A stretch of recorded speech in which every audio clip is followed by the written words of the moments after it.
some roads in. But so I've been talking to neighbors, standing. It's just beautiful here. This is the backside of my property. Those are my signs. No trespassing. And this is three people live here, and that's it. Really cool people.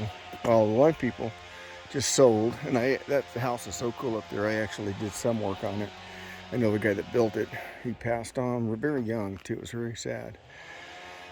And this here, I'm gonna get my tractor in here and clean all this up. That's an orchard in there, pretty much. Look at the dogwoods blooming over there. Beautiful dogwoods. And this is a creek here. Three creeks right there. And they go into another river, another little creek all the way to the Consumnes. But anyways, it was just kind of fun. I'm out here loading up my rig and people driving by that I know. Up in this beautiful country, man.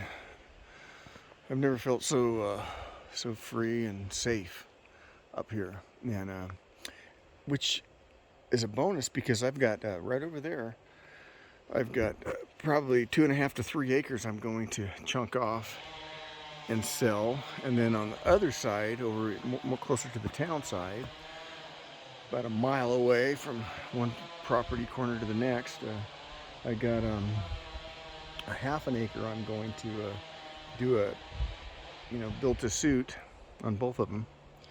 And we're going to share my lake. Well, you'll be able to, it's going to be a little gated community.